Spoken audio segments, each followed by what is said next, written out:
Hey, what up? It's Cody Kiks. I'm the CEO of Canadian Diamond Boyz, the coldest ice in the country. You might catch me riding motorcycles, foreign cars, Cadillacs, and a few other waves that I make. I design and manufacture the cleanest grills and fine diamond jewelry. I invest into precious metals and real estate, turning trap houses into trap homes. I'm all in, yo. Let's double up. Like with those boxers, like after I got those like little contracts and deals, those are my first level of like bigger orders. That was like the orders that got me kicked out of the banks. They were like, yo, fuck this guy, like, this guy's fucking... Where's the money coming from? Yeah, like, that shit was, like, because they were, like, they want heavy-ass gold shit, like, they already had, like... 20... You didn't have a registered business? No, I did. I had the little, like, one where you go down to the registries and shit, like, I was on point at this point, but it was just, like, it was through my personal account. I didn't have a business account. Yeah. So I was just, like, always making deposits and, like, I was sending, like, lots of jewelry, like money out to like where I had to get shit from New York and Houston and like all my other networks in Georgia and shit that I met when I was in New York, and also through like doing the grills and shit. At that point, like, yeah, that shit, I kind of felt, Dave had a guy he hooked me up with a guy to make the grills so I could just keep it going faster without me just making them, because I wasn't that good at that point. We weren't that good at making them. So the other guy, he was already doing like a lot more. I could get it back in like 2, 3, 4 months or some shit. It was faster than what I was doing at the time. Then so I had to send money out for all that. It just got to a point where they just put some orders in where it was like $20,000, $30,000, $40,000 chains, and like I didn't really been going to the bank with that much money, so they end up like kicking me out and shit. That was yeah, that was kind of a fucked up shit. I was trying to learn how to like do that. I didn't really know what to do banking and shit like that. And after that, like I just kind of like was like, shit, man, I gotta like really legitimize this and make it all like work and shit. After we did that initial like that like group of jewelry, like it was just like they were just, people knew them in the city and shit. It's like more people were like, oh, yo, where'd you get that? Yeah, word of mouth. Yeah, so it was good between what Jimbo and I cooked together, and then like some of the other pieces, like I was able to get like prefabricated like high-end pieces from like Houston and New York and shit. Like that's all the Diamond District out there. I went through there, met a few people, got introduced to a few people, and that shit was like, that shit just kind of made it in. But still, the heart of the grills always was Houston. That's where it kind of set me apart, because you could get jewelry everywhere, but people weren't really doing custom out here. They were doing like they came to me for the grills. And then when I first went down to Houston and shit, like I thought I was gonna go, and I went to Johnny's store. Johnny had been making me the grills, Johnny Dang. Man, super appreciative of him, mad respect on it. Like he's a hustler, he's grinding. Yeah, I want to do another interview with you about your Houston. Yeah, we can get into that too on another one, but at that point, like, we'll get a little more detail on when we speak on that. But the grills, put it onto that. I went on to the next thing with a couple more groups of people that were like, yo, what's up? I remember doing my first watch, one of these other homies too. They're super dope people. I guess we crossed paths in that network as well. And I met him at West Edmonton Mall, and he just like pulled up with this was back when Breitling, like if you had a Breitling, like you were the fucking man. Like that shit was the hood richest watch in the world. Breitling super vendors, like, yo, I want big ass 50 pointers in the bezel. I'm like, damn, all right, let's do it. Like I didn't really know what the fuck to do, but we figured it out. And he just gave me a bunch of shit, and he gave me a bunch of paper in the mall, and he gave me his watch, and he's like, I think he just told me he'd fucking just kill me if I didn't fucking come back. And then I just fucking was like, no, don't stress, man. Like I was always good at showing face. I didn't owe nobody money. If I did, I came through. But yeah, that was fucking dope with that shit. A lot of people put the trust on me on that when I was like a youngster, and I was this little kid wearing size 38 fucking pants. Like I wear size 30 or 32 and shit. And that was the swag back then. I just had a grill in my mouth and I was driving around in a fucking truck. I think I had an Escalade when I was like, bought an Escalade when I was like 18 and shit, and I was just swanging that bitch. And I remember I wanted one since I was like 14 when they came out in 2002. They were like, yo man, let's get the fucking Escalade. Everybody had one and shit. I popped the trunk selling fucking grills out of the Escalade. Yeah, they think you're a rapper, but you're a jeweler. Yeah, straight up, right? I was just a businessman. I was just like, yo, let's just do good business. So yeah, we were doing rap parties then, and like they always had artists coming. We were doing rap shows with my brother and shit. Like they were going rapping for the guy opening up at the time and shit. It was pretty cool. We just sell tickets and that whole network that we seen on the culture. So it was dope to be a part of that in Edmonton. Even though like I don't know, Edmonton is always on some funky shit. I don't know what's up with it, but I want to see this city just keep thriving and growing. Like everybody's got to stop being the rapper, and then we could get the team together like the same way we do. Everybody's working on their own thing inside of this bigger company, and now we're to where we're at, right? So now you have your own store, you have your own employees.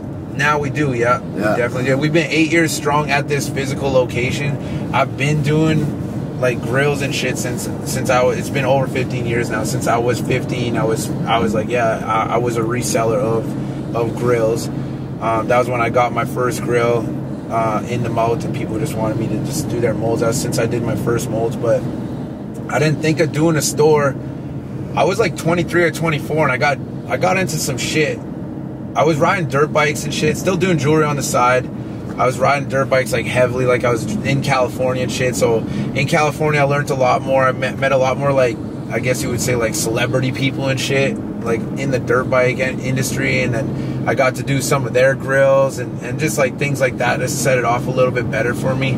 But the factors that came into play, like when I started moving around, I started seeing the culture of, like, you know, go to Houston, see how it is. Like I drove my truck to Mexico like 2 different times that year just to go ride dirt bikes in California. So I came from Canada, drove it down there, rode dirt bikes. I was doing a course, like a training camp. I went down there for a few months and just like rode the shit out of my dirt bike and just met a whole bunch of people in Arizona and in California and shit. And they just like have like all the kids, everyone just kind of had their own little thing of jewelry, and I seen how they were coming up. And then I actually seen like some rappers out there, and that was like you need jewelry to be a rapper basically at that time. I think you still do now. It's like, yeah, for sure you do. Part of the life, right? But I just got to see a little more influence, and then I came up here. I was racing dirt bikes. It was like, I liked it because it was organized and shit. It wasn't really like my favorite thing to do. I like to just like, I don't know, just ride it whenever you want. But this was a structure, kind of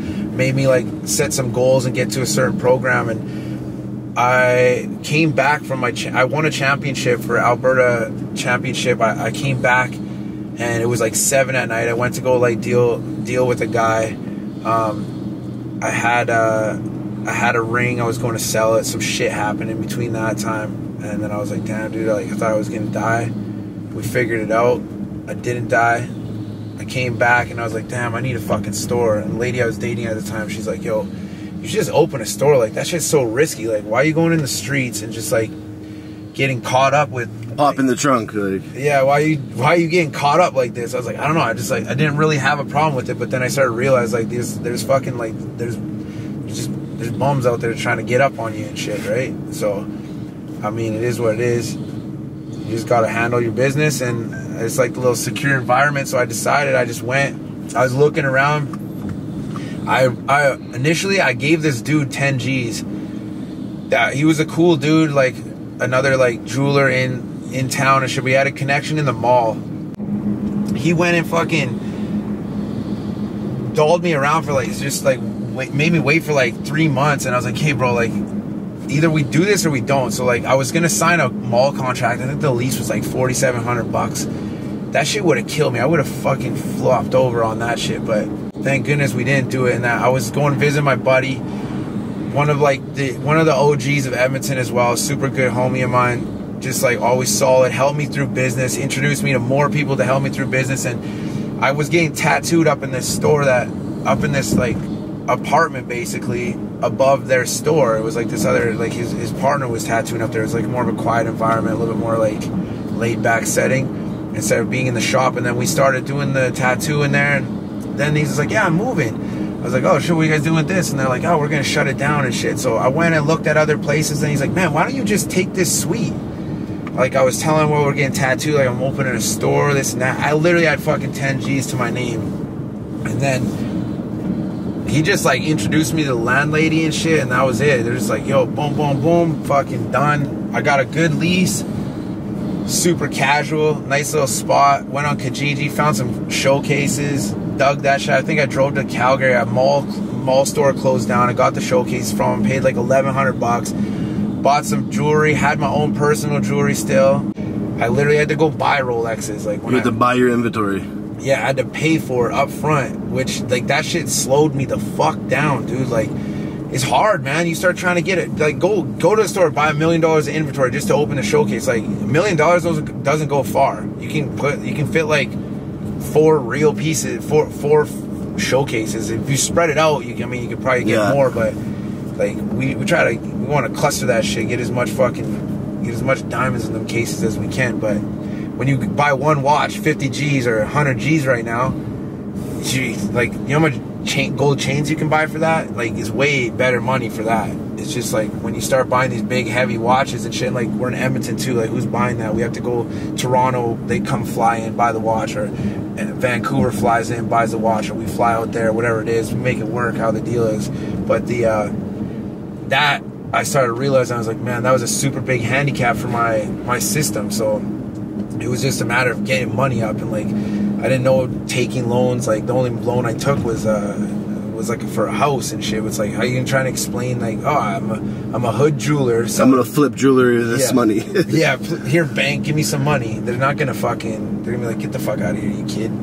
And from that point, I just realized, like, I gotta figure it out. So I just kept saving to stay in my lane, keep building it up. My dad's not into jewelry. My boy that helped me get into jewelry, like, showed me the process. Like, he doesn't have a crazy amount of inventory, or even the right inventory for what I needed. He got, you know, he's got the diamond plugs at that time, like, to help me get to that point. But there's a bit of a process to get that all sorted out, which was good, man. It's been so much fun doing it. And from that time, man, just put it in, reflip it out. 8 years later, now we got a little money happening with it, and a little bit more inventory, and we got a little more contacts, a little bit more connections, a little bit more network, and it's really it's helped us helps us put it together. I love that shit. I'm pretty pumped on that. I don't know what else we're gonna do with the after now we have the store. We got a lot of employees there. We're helping a lot of people get their money up, and that's kind of my, like, that's my passion now. I just like watching other people succeed and, like, win, grow.